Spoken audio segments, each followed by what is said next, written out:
This episode of the Flush Podcast is brought to you by Walton's, Aluma Trailers, Onyx Hunt, Nutrisource Pet Foods, and by Chief Upland. Today we're talking about important issues that face America's wild birds and what we can do to fight on their behalf. Josh Tatman is my guest. We'll dig into a controversial Wyoming sage grouse farm bill, along with other conservation issues that you need to know about. Plus, we'll chat about a few adventures that might wind up on your bird hunting bucket list. Nutrisource Pet Foods just launched a new product that can give our active hunting dogs a big boost when they need it most. It's called kombucha. Nutrisource kombucha, inspired, of course, by kombucha, is a savory, meaty bone broth topper that's packed with activated postbiotics from a fermentation product that thrives in the gut to promote a healthy gut ecosystem for digestion support. That's a mouthful. But what it means for us bird dog owners is that we now have a healthy topper to pour over our dog's food if they're ever stressed or won't eat while on a long hunting trip. Kombucha is offered in 3 flavors: turkey, beef, and chicken, and comes in a 12-ounce pouch. Nutrisource high-performance dog foods provide exceptional healthy nutrition for active dogs of every breed, just like my dog Daisy. Now they have a topper that gives our 4-legged hunters another edge when they need it the most. Check out their full lineup of dog foods at NutrisourcePetFoods.com.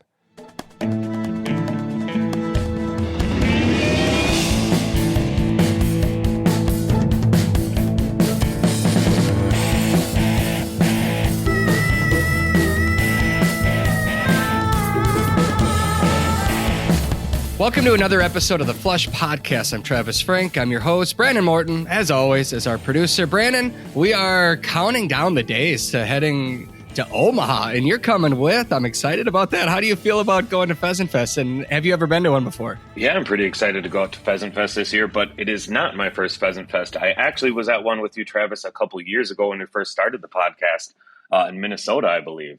That's right. That's right. It was fun. It was a good time. Yeah, and we are going to have a live show on Friday night, March 11th at 6:30 p.m., I believe. That's the time that I've been told. We're going to have the show at the Brickway Bar, which is just, I want to say, 2 blocks from the main convention center that Pheasant Fest is being held at.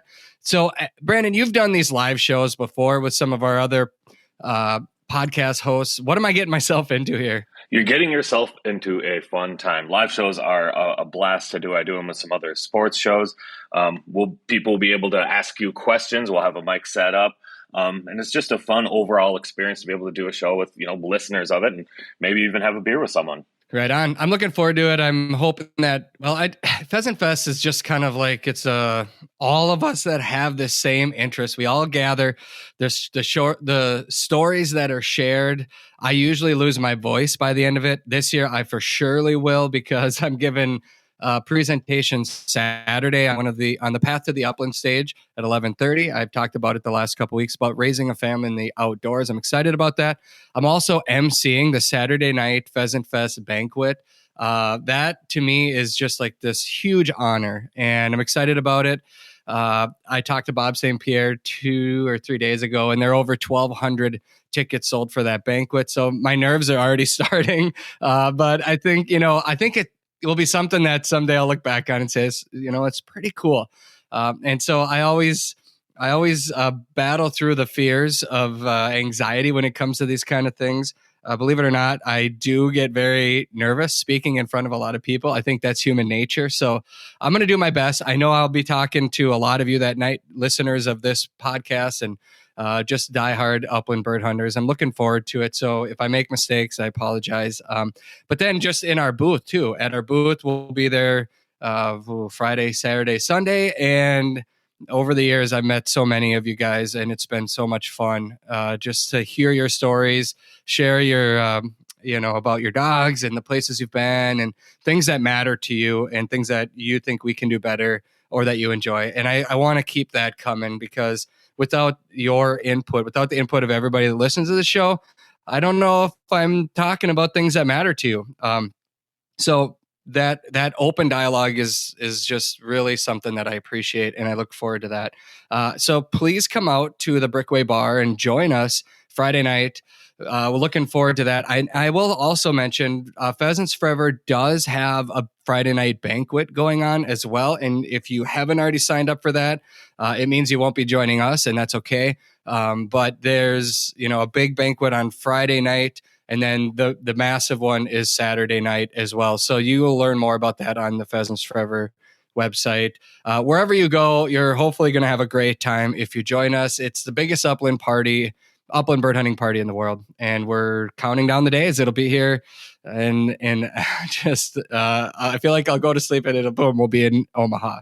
And looking forward to it, Brandon. Well, we do spend a lot of our time on this show celebrating bird hunts and bird dogs. We discuss how to become better hunters, find more birds, train our dogs, share cool opportunities, odd stories like somebody taking my dog, things like that.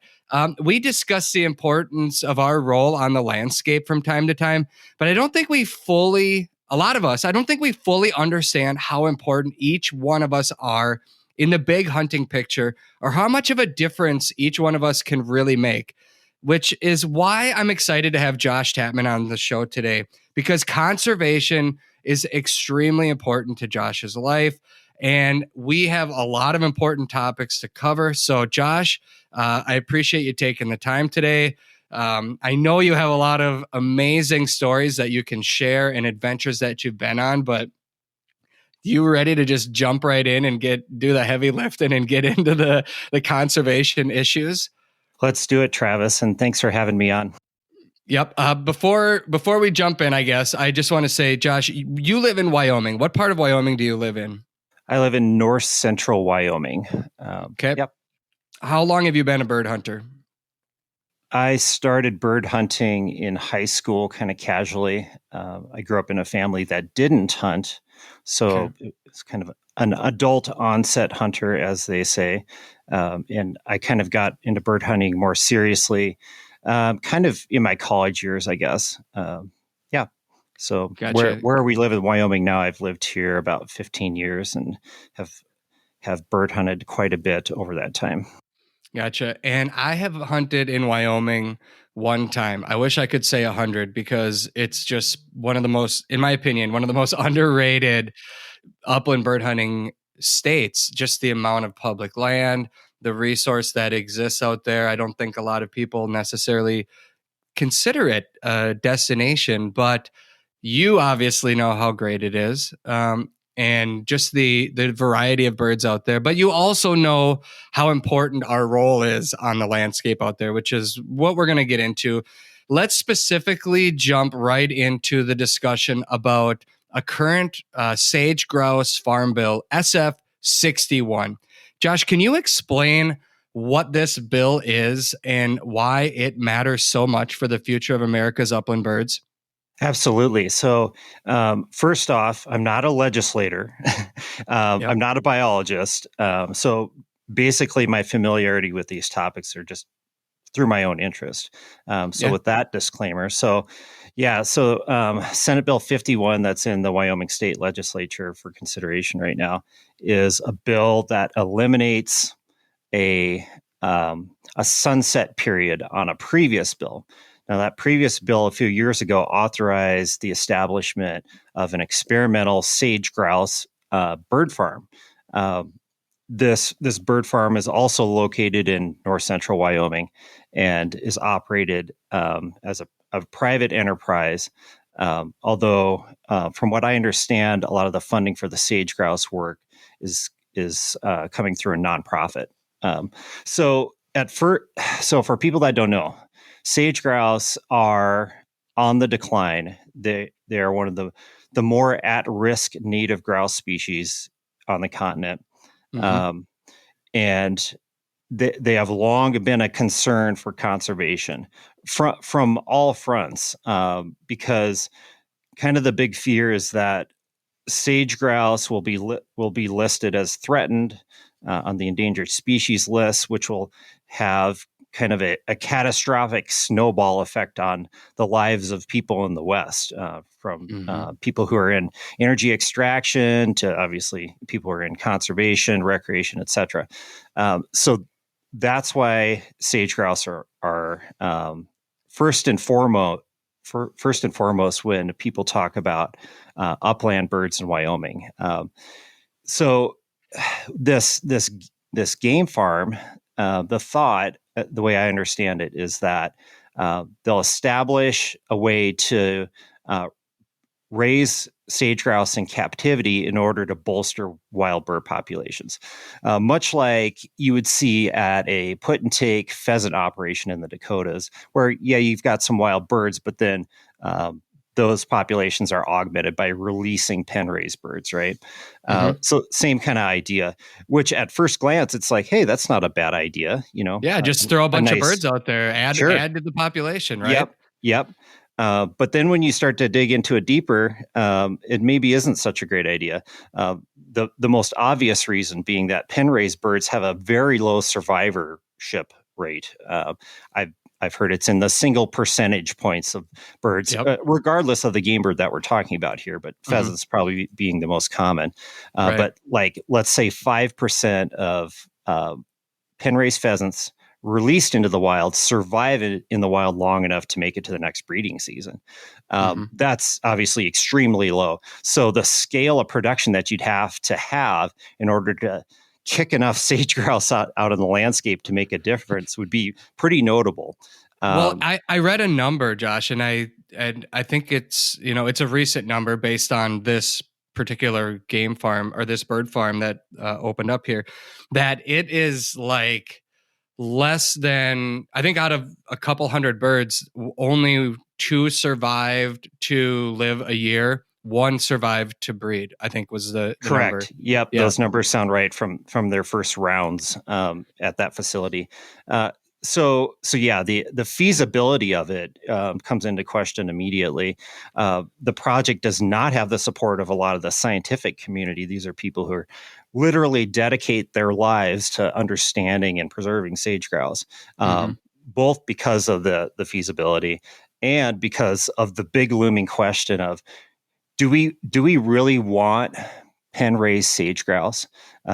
Whether you live in Wyoming like I do, or you would like to travel to Wyoming to hunt, or you have, when you walk out on a sage plain in central Wyoming, do you want those birds that get up and scare the pants off you?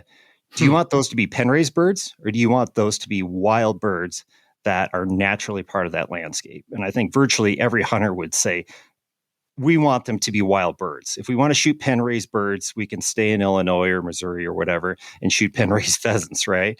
Part of the experience of hunting sage grouse is that immersion in this Western landscape. And really, in my mind, that's the whole reason to hunt sage grouse, is to connect with the birds in the landscape that they call home. So there's kind of a list of other considerations with that game farm on why it would be a good idea to have a little bit better oversight over this whole project, to kind of put the brakes on it and maybe ask those important questions of, hey, even if we can do this, is it a good idea? And for folks that are interested in that, there's a lot out there in the upland hunting digital world right now about this. Wyoming Wildlife Federation has put together a lot of work on this bill, and that's probably, I would refer people to hop on their website and check out details there if they're interested in learning more. And just like any other legislative consideration that affects hunters, what we can do is we can contact legislators. We can call or email the people that are considering this and respectfully express our opinions. Respectfully is a great way of explaining that, because that is a very important part of this.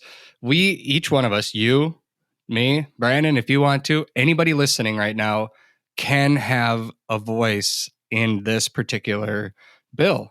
Just like so many other bills around the country. This one is happening right now. It's in the forefront, so it brings up the topic of the importance of our voice out there. This particular bill, from my understanding, Josh, you can probably do a better job of explaining it, but this one was pushed through without the approval of everybody in the typical process of creating a bill. The sunset period is about to expire, which means that if this bill doesn't, if this bill goes through, then more sage grouse private game farms or private farms can then open up. Is that correct? That's my understanding as well. Okay.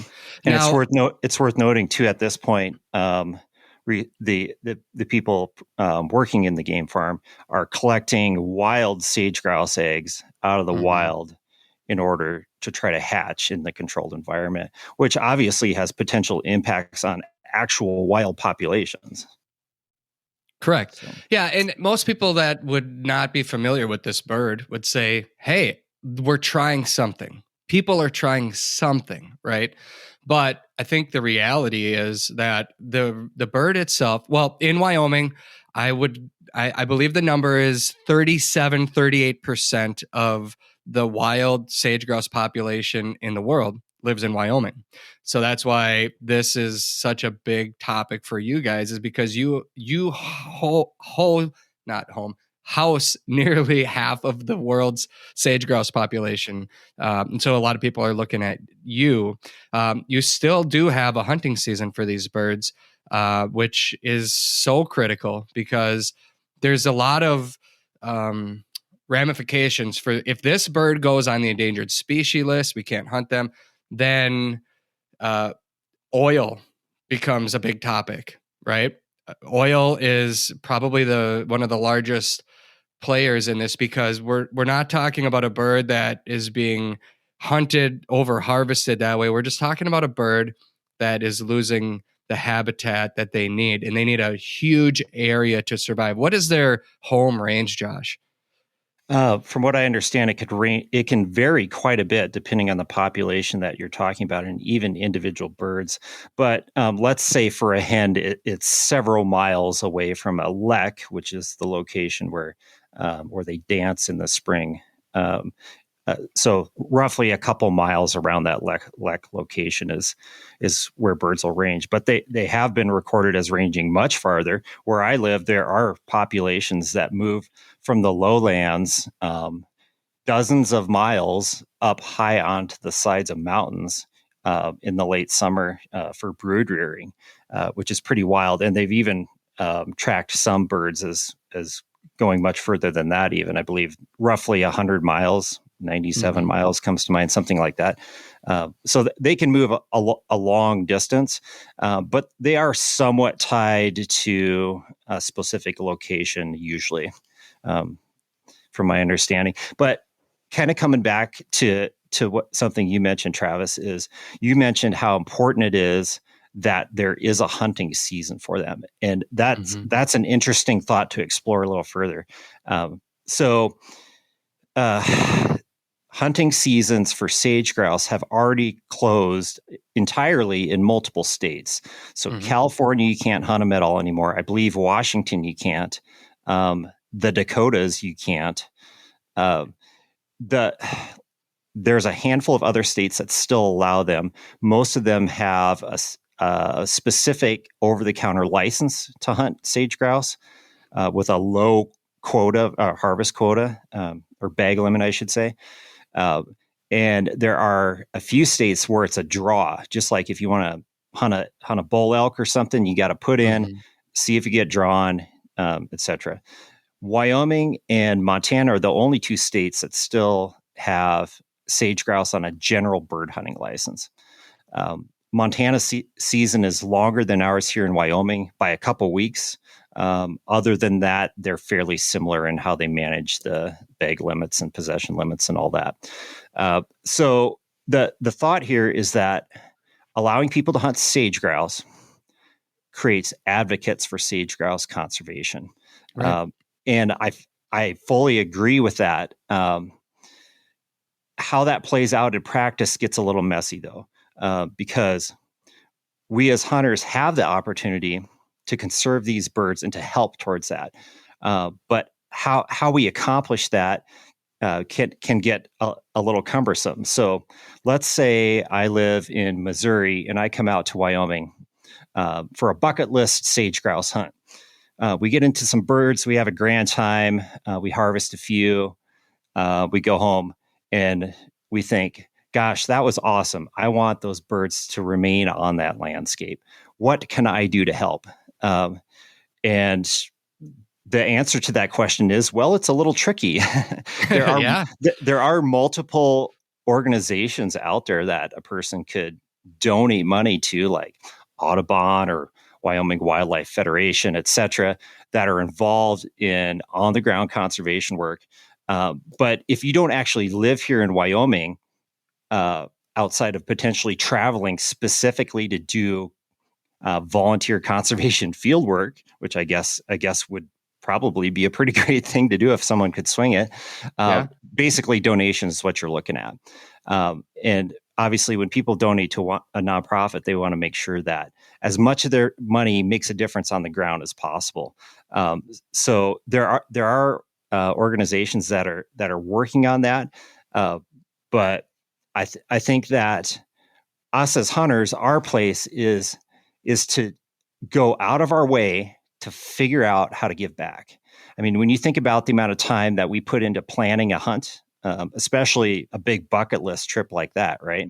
Yep. I mean, when you get back, what's a couple hours of research to try to figure out how to give back to the landscape that you just visited? Obviously, this isn't just the case for sage grouse, but for any birds that you pursue while travel hunting, right? Like southwestern quail species or prairie chickens or whatever. There's a lot of bird species that need purposeful and meaningful engagement from hunters. So that's why it's important that we still have hunting for sage grouse. But the flip side of that is, if we as hunters truly care about conservation, we need to put our own natural, selfish interests to the side, right? So at some point, let's say sage grouse numbers continue to decline. Perhaps the managing agencies, states, for the most part at this time, it's their job to make sure these birds are doing well, and they need our support as hunters to back them up and to hold them accountable for using science-based research in game management of species like sage grouse. Potentially, there could come a day where they might have to shorten the sage grouse season in Wyoming, or reduce bag limits, or use a different license configuration in order to help the birds. If that is based on sound science, then we as hunters need to support that, because hey, everyone loves going out and chasing birds and having that memorable flush and holding that bird in your hand at the end of the day. That's awesome. But it pales in comparison to the importance of conserving these wild critters in the landscapes they call home. And I'll get off my soapbox for a minute. No, stay on it. Actually, you brought up a very good point, and that's something that I wanted to eventually get into too, because what you said is very important when it says that as hunters, we need to support people that are trying to work on behalf of the resource, in this case, sage grouse, but nationwide, there's other birds and other places and other wild species that really need the support of people that understand the landscape, the habitat that they need, and where we're at right now. I have a very specific story that explains exactly what you're talking about. So I, in Minnesota, went to the Capitol, a few years back now, because there was a bill that was going through the state that was bad. It was a bad bill for our resources, our natural resources. I knew, based on my whole entire life spent on the water, understanding ecosystems in lakes and where we're at here. This bill was being pushed through because non-anglers wanted to reduce basically the amount of how do I sum it up? I'm trying to sum this up quickly by saying basically anglers that have public access to all the waters in our state were at risk of losing that because a bill was going to set a precedence that would change how people that owned property around the lake can control a lake and what goes into it and how it's managed. I went in to speak basically against this bill, which was what our state biologists, DNR biologists, Department of Natural Resources biologists were presenting to our elected officials.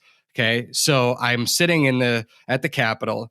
I'm ready to testify. I listened to the head of the DNR fisheries biologist go up and speak, and our elected officials were giving him the cold shoulder because of their own interests in previous things that had happened. And I had the biggest eye-opening experience that day. I left so mad, so frustrated with our system. People that we elected to serve on our behalf, I expected them to listen to us on our behalf. I went up and I spoke, and I had a very short amount of time to say why I agreed with the biologists and the biology and the science behind this bill and why I'm opposed to it.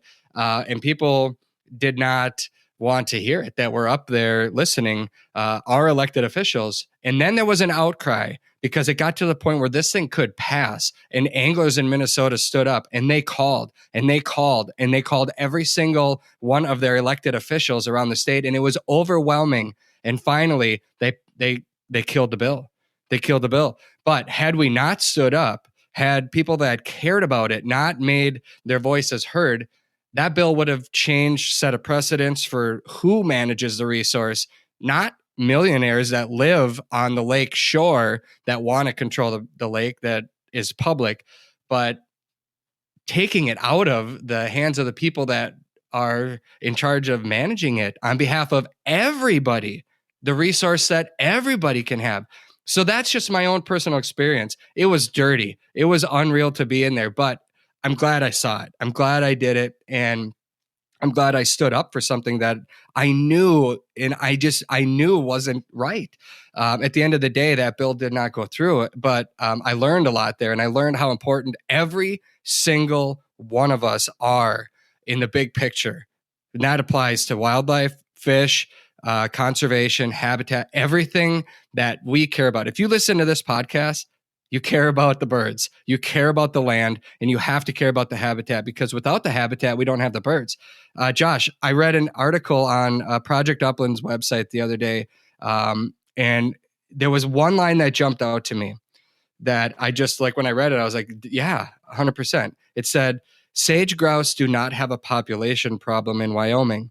They have a habitat problem that cannot be solved with artificial supplementation. So to me, that stands out.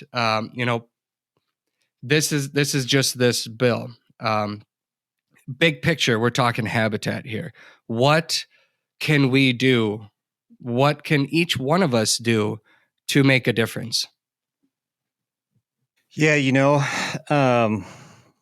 Anna, my friend who wrote that piece for Project Upland, she absolutely nailed it. There, I agree with you. Conservation is a really popular buzzword in the outdoor world, right? Everyone talks about conservation. We're all for conservation.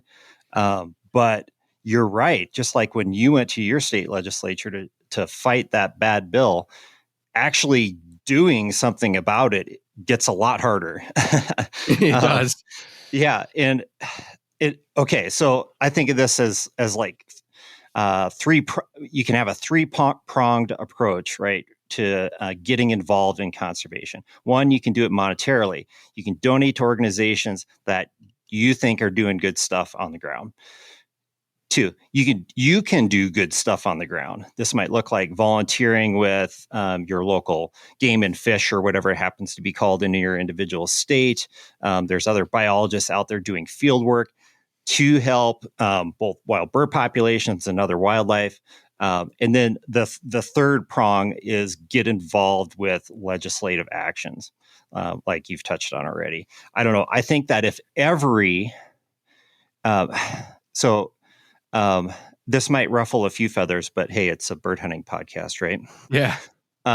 So the R3 movement really encourages recruitment of new hunters and reactivation, et cetera.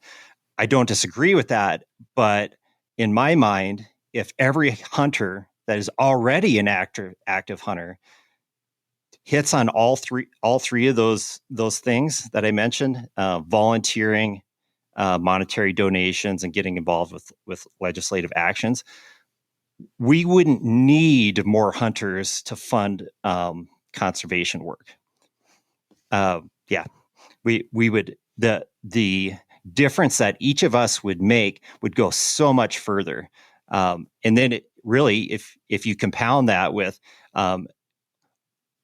encouraging other people to experience the hunting world, especially people that aren't maybe society's idea of a traditional hunter, then combined with that, man, can you imagine the difference that we would make toward conservation? If you're an avid outdoorsman or woman on the go, then odds are good that you have toys and equipment that you need to haul. Aluma Trailers, they've got you covered. Their trailers are built by a hardworking team in Bancroft, Iowa, right here in the good old USA. They have models for nearly any and every hauling need, from ATV and UTV trailers to utility, snowmobile, motorcycle, car trailers, and even fully enclosed trailers like mine.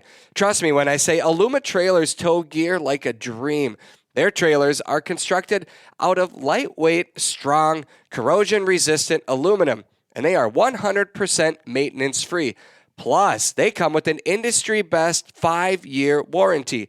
Visit alumakln.com to find a trailer that fits your needs. For everything that gets you outdoors, Aluma Trailers will help you get there. There are many places that you can buy products to process and prepare your meat. There are not a lot of places that you can buy those products and learn how to use them from experts. Walton's is that place. They have everything, and I mean everything, for your cooking and wild game processing needs. Plus, they have the experts on staff to help you learn how to use their products to get the best results. John Tremblay hosts their Meatgistics podcast, live streams, and live chats, which are interactive learning tools for the meat processing community.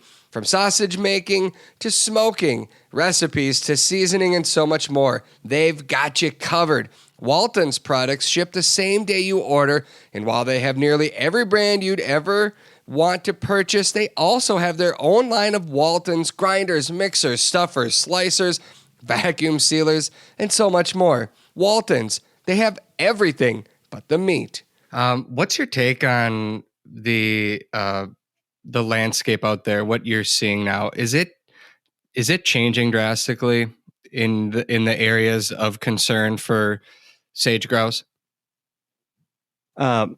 So, are you talking more ecologically?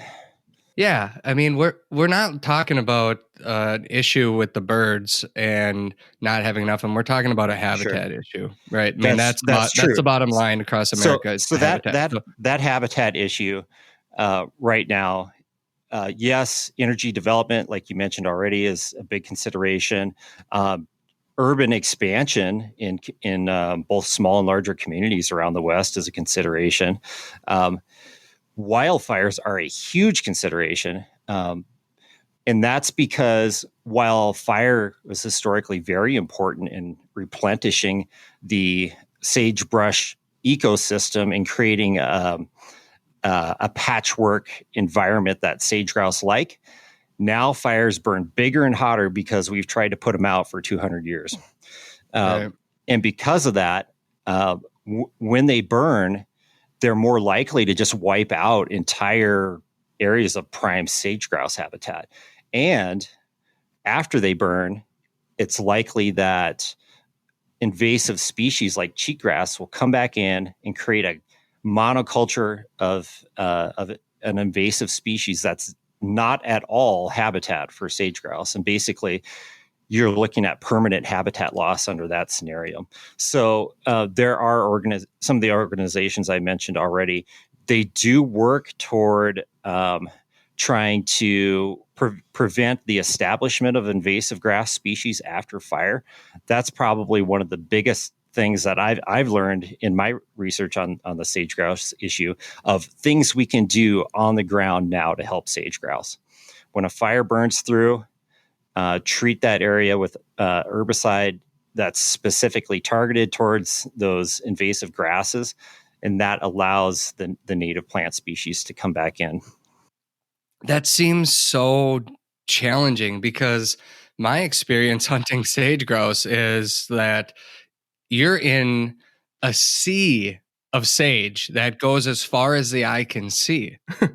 I mean, it's Absolutely. humongous. It's breathtaking to be in it, because just how unbelievably expansive it is. And how do you treat that? Do you fly over it and spray it, or do you? Yeah, it's not like, they do aerial Okay. applications largely, but you're right. It's enormously daunting and quite expensive to do that sort of thing. So people that are using that successfully are using it in a very targeted manner, right Yeah. now. But yeah, I don't know. It is just a very daunting problem. Gotcha. And I hope that 10 years from now, 20 years from now, I'll be taking my kids out on sage grouse hunts. But that is not a given. Here in Wyoming, we've seen sage grouse numbers decline 6 years in a row now. So we'll see what happens.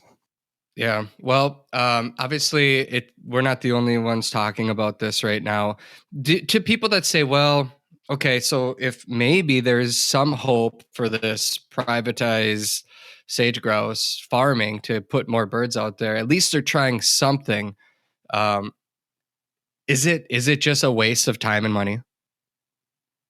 Gosh, I know I'm putting you on the makes spot it makes here. you wonder if everything in regard is a waste of time and money, and the birds are just doomed to extinction, and we might as well throw up our hands, right? It's when you Yeah. look at these big problems like this, it's easy to despair.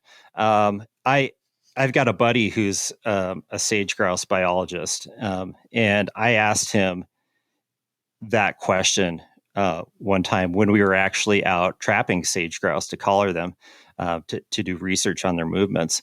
And he said, well, if that happens, worst case scenario, they're listed, we can't hunt them anymore, perhaps they even go extinct, at least I'll know I did something. That's what he said. Yeah. Well, So yeah. I actually, there's another guy I talked to one time, and he said, in our lifetime, sage grouse are not going to go on that list because the oil industries have too much to lose if they do. you'd sure hope so. You'd sure hope that all of the interests in keeping their populations viable will make it happen. I hope you're right. So Last topic on sage grouse here. If somebody wants to contact Wyoming legislature about this and voice their opinion, where should they go? you can just Google Wyoming legislators, and it'll take you to a website that has email addresses for all the representatives. Obviously, if you live in Wyoming, it's especially important that you speak up, because legislators tend to listen to those voices more, and contact your appropriate senator or representative. Right. Yeah. And back to that story that I experienced when I was down there, that's what I did. I went to my local legislator and worked with him. And then he helped me kind of see the bigger picture. And I was able to try to sort of understand the political mess that happens down at the Capitol. It's dirty, Josh. I got to be honest. It was dirty. I left feeling just so disgusted. I'm like, this is about fish and water, which matter a lot to me, but there are huge, massive issues that they're working through down there. And to see how things were pushed through, swept underneath. And I was like, no, this is what you dread. Nobody wants to see this. And I saw it firsthand. People were saying, okay, don't sit by me, because if he sees you by me, he's not going to listen to you. because he doesn't care. He hates me because I oppose his bill and blah, blah, blah. Things were being pushed through without going to vote. I was just sitting there thinking, this is awful. But I left with an appreciation for what I can do. It's just something. And I told all my close friends and hunters and anglers just about the experience and how important my particular voice was that day, and how important each one of theirs is if they choose to use it at the local level, and then as it grows and grows and grows, because you have an effect on the people that you elect. You hope, you try, that's what we can do. And if it doesn't work, then you hope that you can get somebody elected that is working on your behalf, versus, because if somebody's I look at it this way, Josh, if I get elected someday to go serve the state of Minnesota, I am not an expert in every single thing that we need to make bills on and work on. I want to be listening to everybody that knows about this topic, versus saying, I'm going to push something through because I just want to and I think I know it all. No, that's not right. You got to listen to the people that know what's happening out there, and then make movements, make bills to try to do the best you can based on that information instead of ignoring it. Okay, I'm getting off my soapbox now. As you can tell, I care about this stuff just like you do, Josh. I really do. And okay, so another topic that we can talk about is kind of are you open to talking about this, Josh? The growth of upland bird hunting across America? Absolutely. Yeah. And, I listened to your conversation, or part of your conversation anyway, with Nate Akey from last week. Mm-hmm. And he was talking about how just in a year and a half where he's been in Oregon, he's noticing a change in pressure. And I think he was mentioning chukar hunting spots in particular. Yeah. Upland bird hunting is growing, and that is true in Wyoming, just like it is everywhere else. If you're listening and you're thinking about, maybe doing that bucket list sage grouse hunt in Wyoming someday, sometimes there's a perception that out here in these less populated Western states that it's an untouched wilderness full of wild birds that no one ever hunts. And I'm sorry to say that's not accurate. Now it's not like having to fight over, some of the small walk-in areas in the Midwest or something. We're definitely spoiled with the amount of public land access we have, which belongs to all Americans. Everyone has just as much right to hunt those as I do living in Wyoming, and that's great. But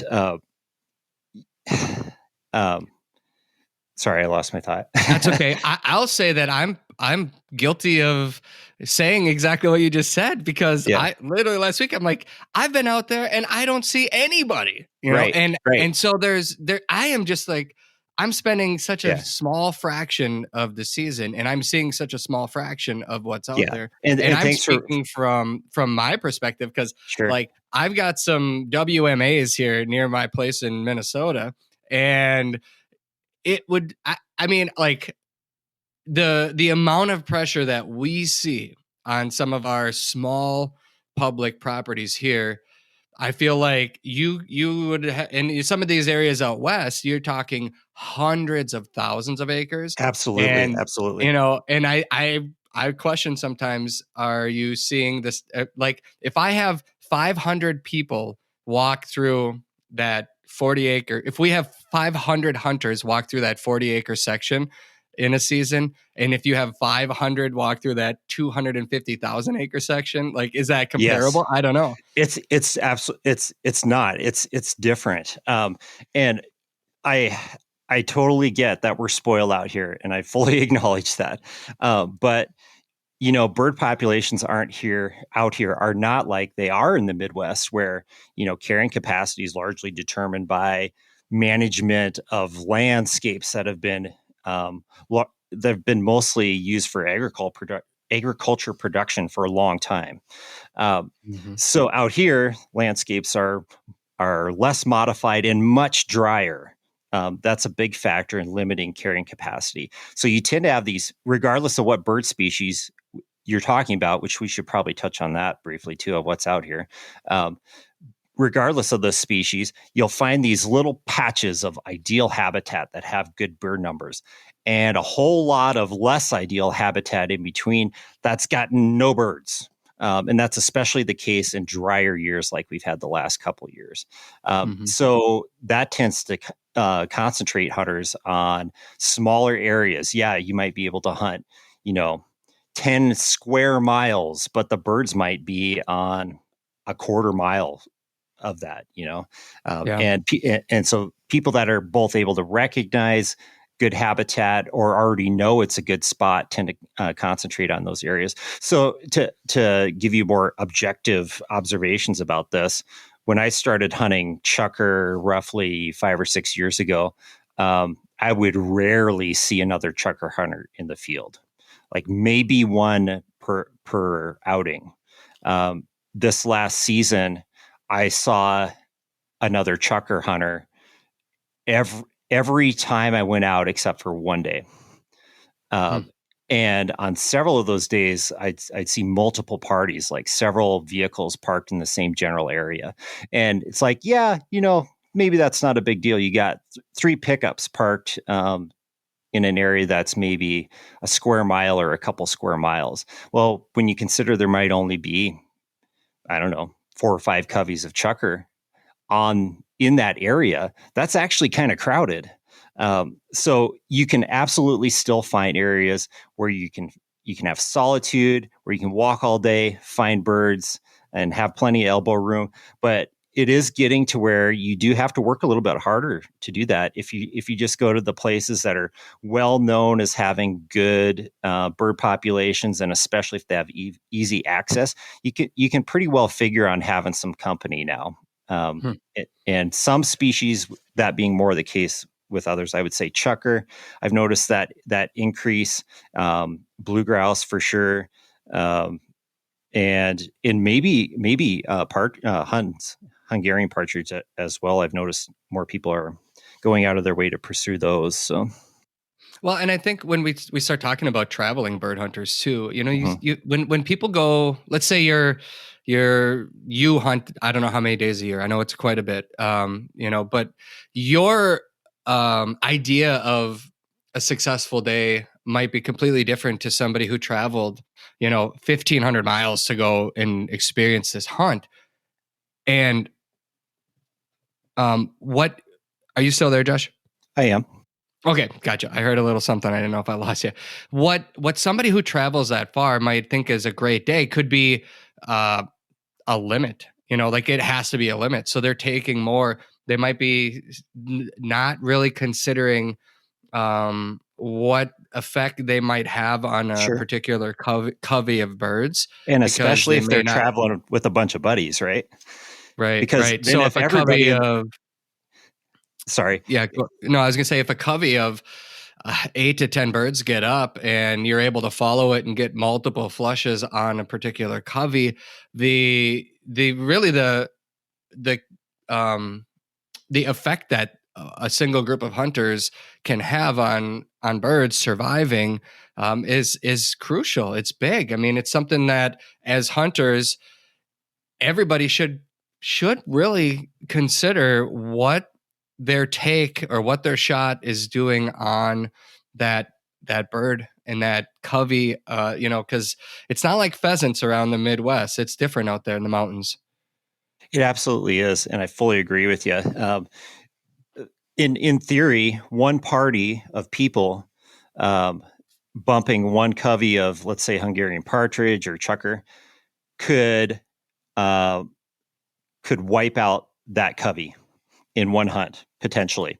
If it's, let's say it's a drier year and there's, like you say, 10 to 12 birds, people shoot 6 birds out of them. You got to figure some birds aren't going to make it through the winter. There's predation and, exposure to the elements and all that. And you got to figure you're probably not the only party that's going to encounter those birds over the season. Mm-hmm. Then yeah, you're right. I really agree with you there. And most experienced bird hunters I know out here in the West are very cognizant of that. For covey birds, huns and chukar, they only hunt one covey, or they only hunt a covey once a year, or once per season. So if they flush those birds and they kill some birds out of that covey, they will avoid encountering the same covey again to reduce their impact. The onX Hunt app is one of the most valuable hunting tools that I take into the field every day. I've been talking about the onX Hunt app since we started producing this show, and that's simply because I use it on every single hunt. Their app tells me everything that I need to know about the lands that I want to hunt and the lands that I can legally hunt on. The onX Hunt app shows your location on planet Earth and clearly lays out the land boundaries. It also tells you information about the type of property you're on, like state land, federal lands, walk-in access properties, etc. The app also has new features this year that show you the kind of crops that are in fields, which obviously is a big deal for us upland bird hunters. If you hunt grouse in the Northwoods, there's a timber cut layer to help you find ideal habitat. If you're planning to hunt North Dakota this year, then there's a very important layer that has been added to the app that lets you know if a property has been posted electronically. These are just a few of the tools onX Maps give us. And these maps can even be used in areas without cell coverage. From the palm of your hand, onX Maps always help you to know where you stand. For generations, bird hunters have hit the fields carrying some form of a vest or game pouch on their backs. Sometimes the vests rip, tear, and fall apart. Other times, they are downright uncomfortable. That's why Chief Upland designed a vest that's durable, comfortable, and fits your needs. Their new Upland vest is fully customizable to fit the size and shape of all hunters. Plus, you decide where you want to attach your shell pouches and accessories. Birds can be front-loaded into the game pouch, and they fit nicely in the back without sagging. That's a big deal because the weight disbursement on your back and shoulders won't tire you out, even with a full pouch of birds. The vest itself is extremely lightweight, weighing only 2.56 pounds. The material is built out of Cordura fabric, which is the same waterproof fabric used in tactical military gear. You can confidently hunt with a Chief Upland vest in some of the world's toughest environments. Order your Chief Upland vest now to make sure that you're ready for your next hunt. Push further and hunt longer with the game-changing vest from Chief Upland, built for your pursuit. So not to say that as hunters we shouldn't go out and try to have a great hunt and come back with birds. That's not even close to what I would ever try to tell anybody.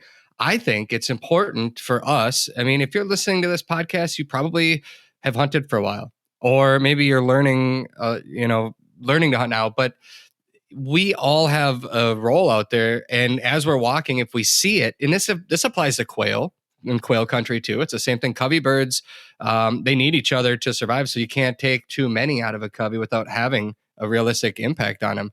And so, maybe it's just saying, all right, hey, I'm going to talk with my hunting party and here's what we should try to do to help conserve these birds. And, we can take a couple, but then we don't want to keep pushing them and wipe a covey out entirely. So our role, each one of us does have a pretty important role in that particular hunt. Absolutely. And I think part of that is being cognizant of not only what we do in the field, but also what we do out of the field. With the growth of social media, there's lots of people sharing stuff online, and I'm right in there. I like, posting successful hunts on Instagram or whatever. But I know for me, I never want to be a gatekeeper, right? I don't want to try to prohibit anyone from experiencing these wonderful birds in these wonderful places.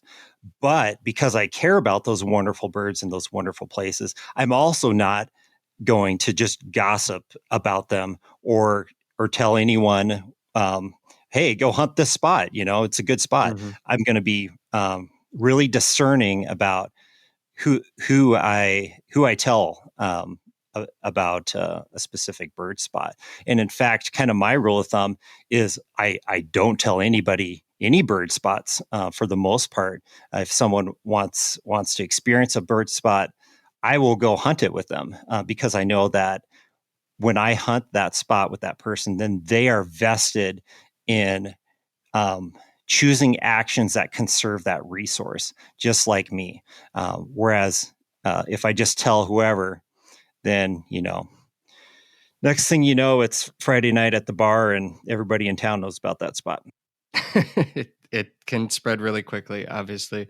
I think there's there's so much more to a hunt for me personally, to going out and figuring it out and struggling and failing and then finding success, that I guess I mean, yeah, I film TV shows and we go hunt with people around the country, and they've grown up, or we might go to an area with them. So there's times where I'm going along with people that have been to a certain area. But I'll tell you, when I go hunting, I rarely go to the same place twice. I rarely do. I enjoy the challenge of trying to learn it and figure it out. And I never ask anybody, hey, where should I go? Or where's the spot? Because I think if I do ultimately end up with that bird in hand, that's the reward, is like just putting it all together and finding it for myself. And then I have found something that I can be proud of and achieve something more so than just pulling the trigger on a bird that somebody took me to. I'm 100% there with you on that, Travis. That's part of the adventure, right? If it were easy, it wouldn't be any fun. And maybe that would be a good time to interject a story. So late last season, my dog Bailey and I went out. Wait, hold on. You got to tell everybody what kind of dog you have first. Okay. So Bailey is a Husky German Shepherd cross. She's 13 years old. She's now deaf, and she can still hunt the Chukar Hills. She's been hunting since she was about 2. Yep. And she's a flusher, as you might imagine. Yeah, I was going to ask that. She hunts as well as any other flushing breed I've ever hunted over. She's got a pretty hot nose, and so she's quite a good tracker, and she air scents quite well too. We had one Chukar hunt last season where she air scented a covey from probably 200 yards. So are you running up the mountain? Are you running up the mountain chasing her? Because the deal with Chukar is they live in, it's hell. It's yes. It's not flat. There's nothing about it that's easy to reach. And so if you have a dog that doesn't stop, then, the whole point is they need to be getting up within range. So how do you stay... Which, of course, that's true of pointing and flushing breeds. If they don't stop for you, you're not going to get the birds, and they're not going to either, right? Yes. It's nothing. It doesn't do you any good if your dog flushes them 200 yards away. I know little to nothing about training bird dogs. Bailey, and my strategy over the years has basically been, let's go hunt. But the number one thing I've had to work on with her over the years, and it's just a continual process, is recall, right? Keeping her within gun range, because she does have that hot nose. We were sage grouse hunting in September a couple years ago, and we went after a couple birds to try to get a reflush on them. And we're heading down into this little sagebrush bowl where I thought they had gone, and Bailey puts her nose up in the air, and she just starts bounding. And I was like, oh man, here we go. And guess what came out of there? A covey of about 30 Chukar. Really? Yeah. And in that case, I hadn't been paying close attention to her. I wasn't in range of good verbal command, and she was a little bit out of gun range, and I didn't get a shot on the birds, but hey, that's Chukar half the time anyway. So yes, Bailey is especially good on forest grouse because she's a really methodical searcher. So for blue grouse and rough grouse, she's really fun to hunt behind. But I think she's a little bloodthirsty for partridge, and I think that's most fun for her. I think anybody that's hunted for him gets a little bloodthirsty after a while. It gets personal. Absolutely. It's probably just as personal for her as it is for you. It absolutely is. Yeah. Yeah. The old joke, right? You hunt Chukar once for fun, and after that for revenge. Yeah. The devil. They're the only game animal I cuss at. So. Yeah. Mother Chukar. A lot of people. Got it. I've heard them yell at the birds once you get up there. Yeah. But the experience in itself is just something that, and I've talked about a lot of this since we started this podcast. Just the experience itself, just to try it one time, just to say you did it. Watch a dog work up in the mountains is just something that, I mean, I get why it's so popular. I've not understood why it wasn't so popular prior to the last few years when things have really started to pick up, because I mean, it's just breathtaking up there. It's so cool to watch these birds that get up in these coveys and then they disappear over a mountain, and you're like, we're 12 miles in and we just blew it. You were talking about how there's different ways people measure success on a bird hunt, right? Mm-hmm. Well, for me anymore, I've definitely stopped thinking about shooting a limit of chukar. I figure that if I get a few flushes that are within range, and I harvest a few birds, and we make it home alive, then it's a win. Because chukar hunting is seriously, it's more dangerous than any other birds I've ever hunted. I mean, you got muddy and icy 2 tracks where you could just slide off into an arroyo. You've got cliffs that your dog or you could slip off of. I've had a buddy on one hunt, he stepped on some bentonite mud, which if you're from Wyoming, you probably know what that is, and almost went over a cliff edge on one hunt. It was pretty crazy. Have you ever seen a dog go off? Because I have, every time I've ever gone chukar hunting, that topic has come up. I have seen a dog go over a cliff. You have? It was a pup, and they were following ground scent the wrong direction. We could see the tracks in the snow, and that dog bailed off of the cliff following the ground scent. Fortunately, this cliff was had a little bit of angle to it and was only maybe 10 feet high. Otherwise, that day would not have ended quite as well as it did. The dog survived? Oh, yes. No problem. Oh, yeah. Yeah. I wonder about mine being in the Chukar Hills, because she's like a streak of lightning, and I don't know what she would do if, I assume that she would adapt and play it safe, but I might need to let her mature a little bit more yet before I bring her out on a chukar hunt. But before we move on from chukar too, one thing I would like to note too is regarding them being the most deadly upland birds to pursue, in my opinion. Chukar live in country that's also really good for trapping.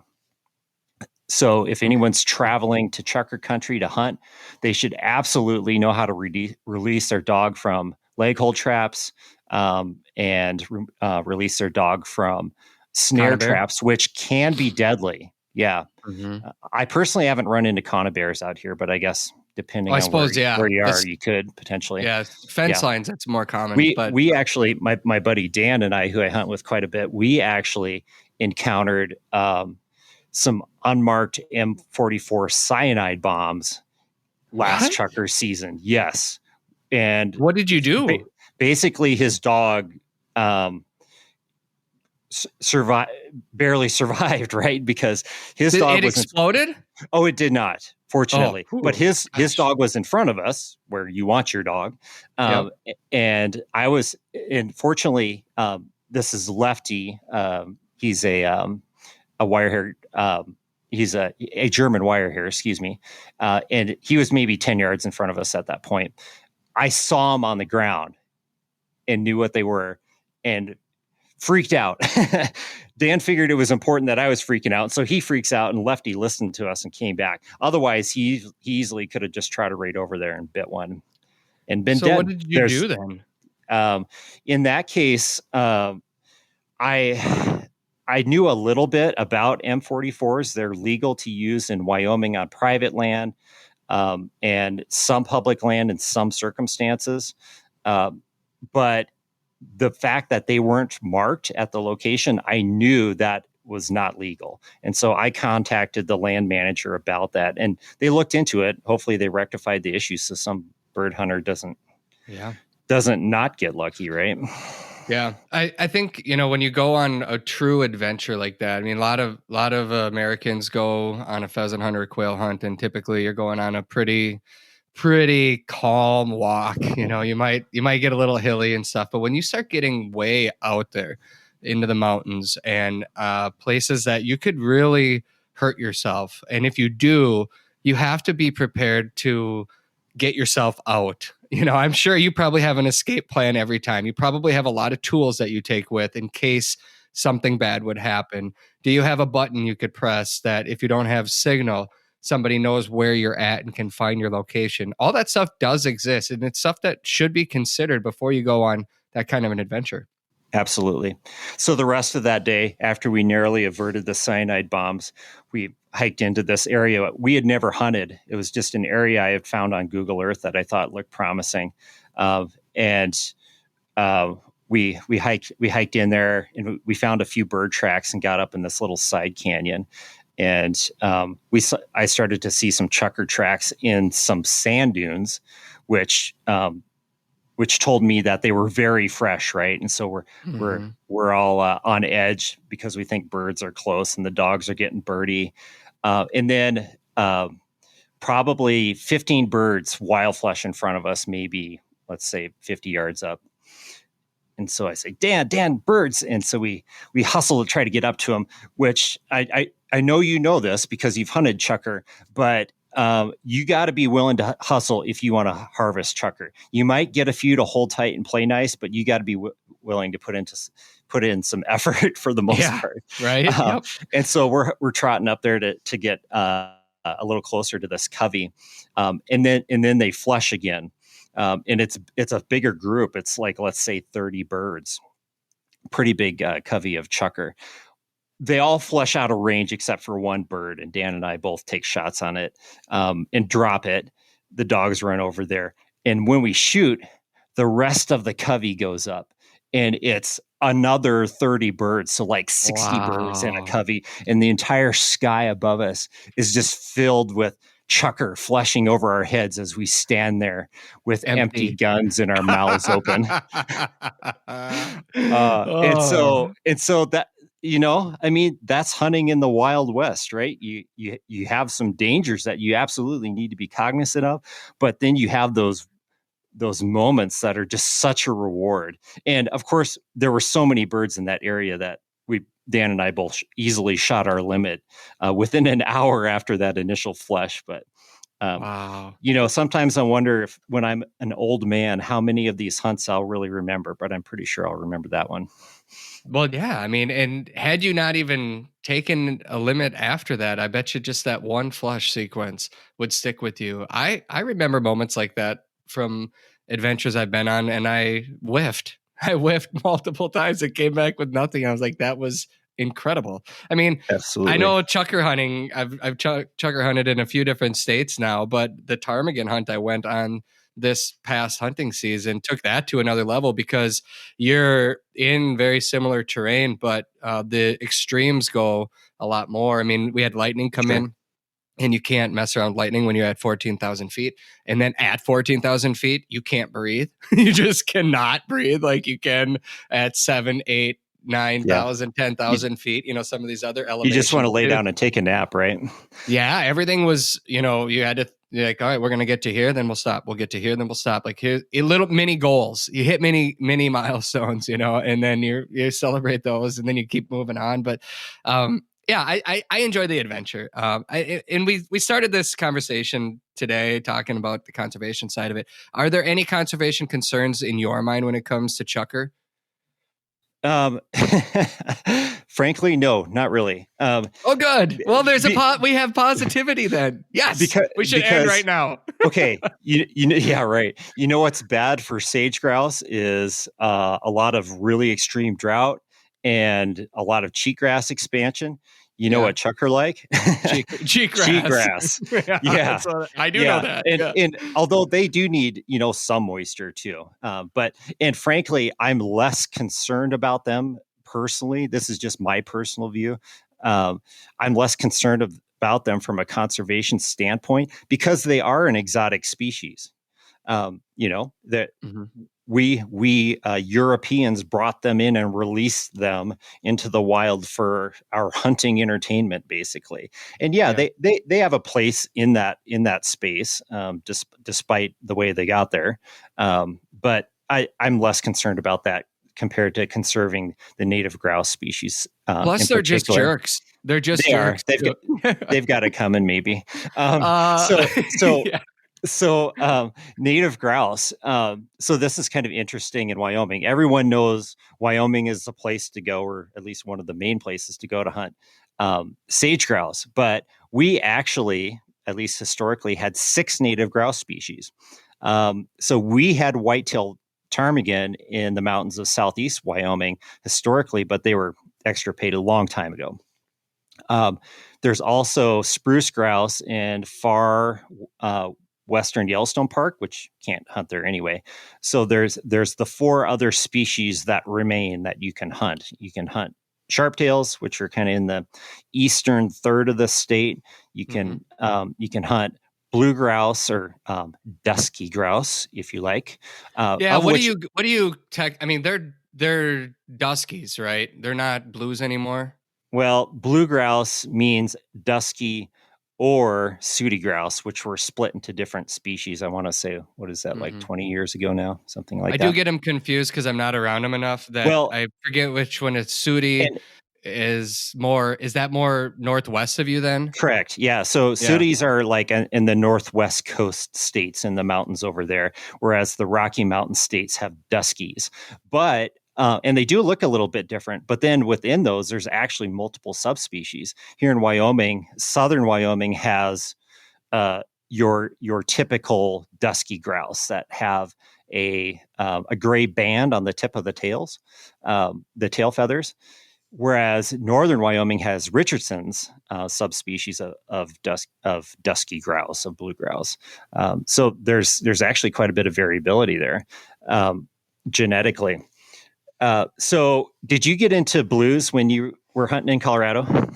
We did. Yeah. Awesome. We did drop down because the ptarmigan don't live in the trees. They're up in that the tundra, and we did come down into the trees and hunted for the duskies as well, but I'm not gonna go into too much detail on that because I just gotta save it for the show. Yeah, but let's just say we ran into plenty of obstacles there as well, and did some surgery on our dogs in the woods. So my opinion is blue grouse of either variety are the most underrated game bird in North America. Table fare wise. Oh, absolutely in that regard. Yeah, but I think in other regards too. And what would that be? Okay, so here's what I like about blue grouse. Like you said, they're delicious. They're pretty big. They're like if you like rough grouse, which a lot of people in the Midwest, Northeast, they're familiar with rough grouse, or East Coast too. But rough grouse is one of the best tasting birds. I like it better than chicken, and my family does too. And so you got a lot more meat. It's like better than a rough grouse, bigger. Yes. Keep going.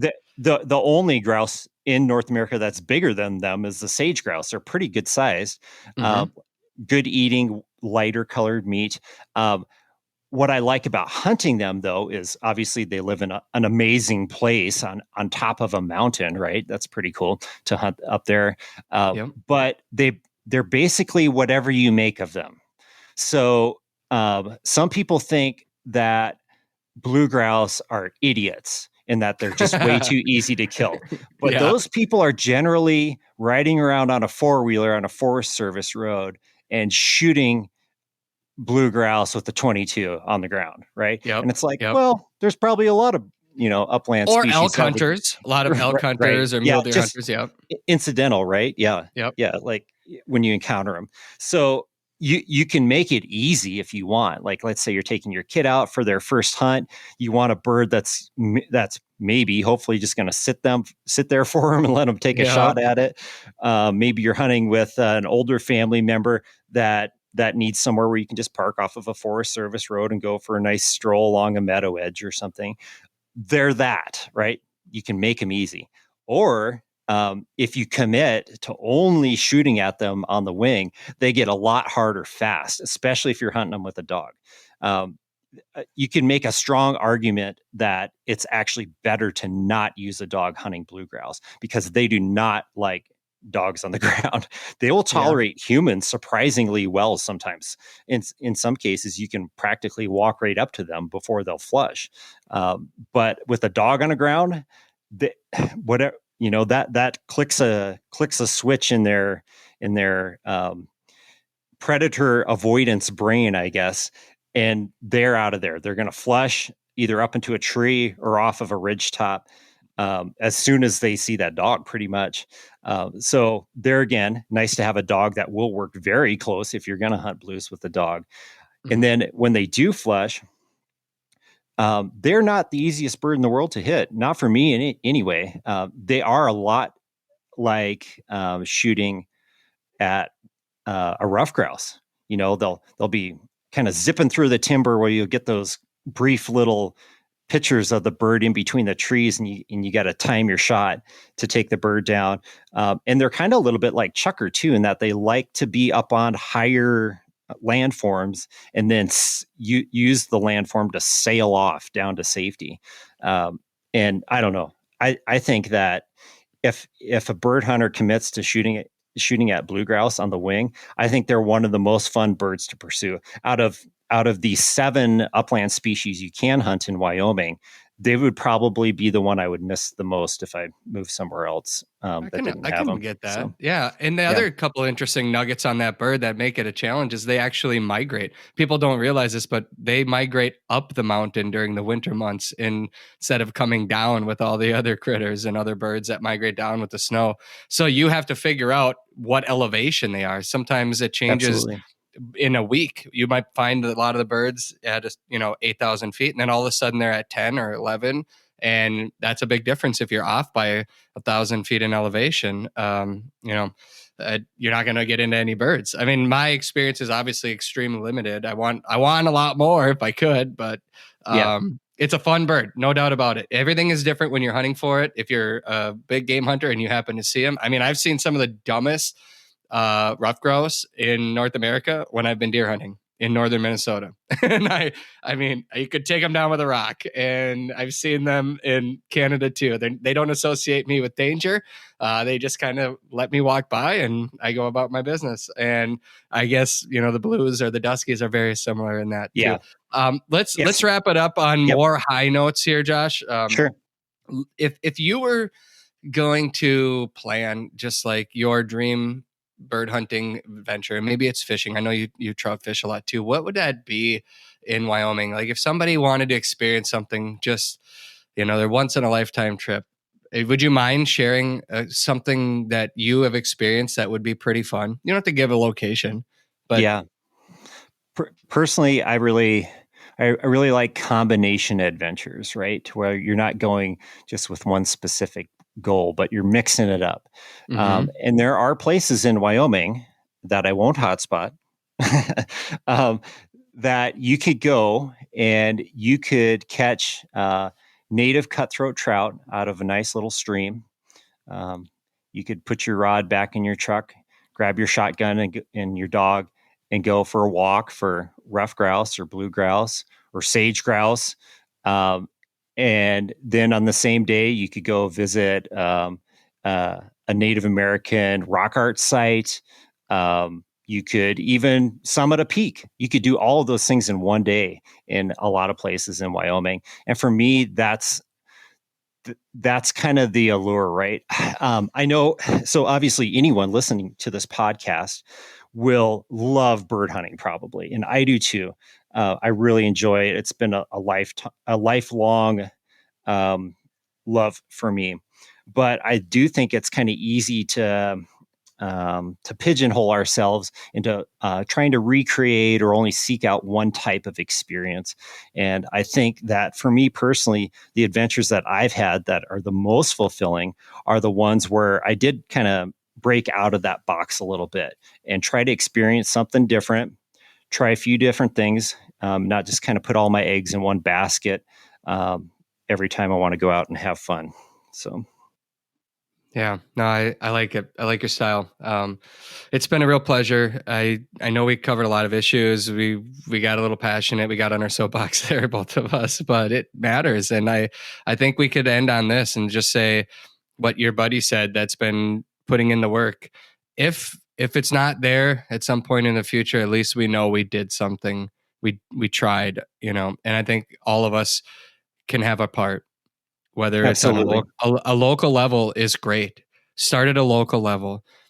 do something that is going to make a difference. If it's one seed you're putting in the soil, you put one seed more than you could, like if you didn't do anything, at least you did that. And if it's helping other people collectively, when we all do little things, it makes a big thing. So I hope we take that away. I hope that your kids and my kids and their kids all get to go sage grouse hunting when they get older, because Me too. it's something it's special. I got to do it one time, and I'll be forever grateful for that opportunity. And I hope others get to experience it as well. Josh, again, thank you. Appreciate it. Thanks your so much, time Travis. and all the work that you're putting in out there. Keep it up.